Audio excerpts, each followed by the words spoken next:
Usap-usapan ngayon ang bagong girl group na Sonara dahil sa galing at husay nila sa pagkanta at pagsayaw, dahilan para abangan ng mga netizens ang kanilang mga performance.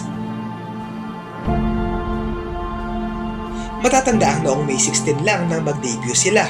Pero sa maikling panahon mula nang ipakilala sila ay pinag-usapan na agad sila sa social media. Hello everyone, I'm Yurika. I'm Jen. Ella. Dominique. I'm Becky. Nami. I'm Lay. And we are Sonara.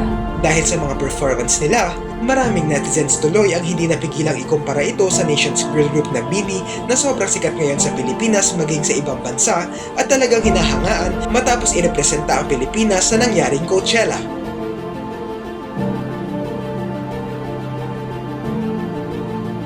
May mga napasabi pa na mukhang kayang matapatan ng Sonara ang narating ng BINI dahil sa husay nila, lalo kung magtutuloy-tuloy sila sa paglabas ng mga magagandang kanta at mabibigyan na maayos na suporta ng kanilang management.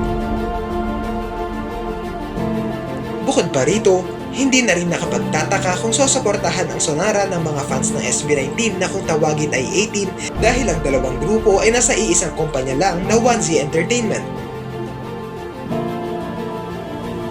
Bago pa nga ang kanilang debut ay nag-perform din sila sa concert ng nasabing boy group at pinerform ang kanta nilang Tabi.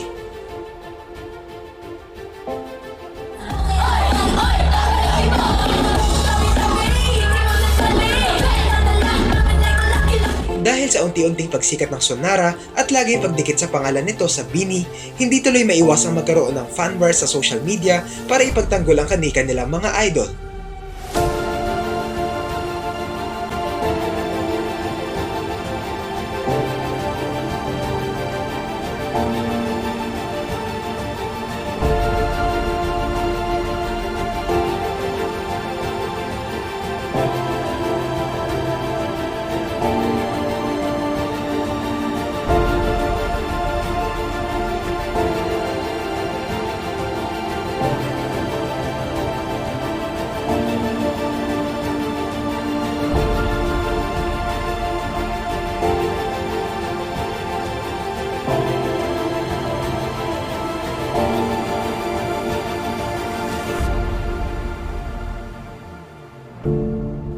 Kaya nga bang tapatan ng Sonara ang narating ng BINI o masyado pang maaga para sabihin ito dahil sa layo ng narating ng nation's girl group?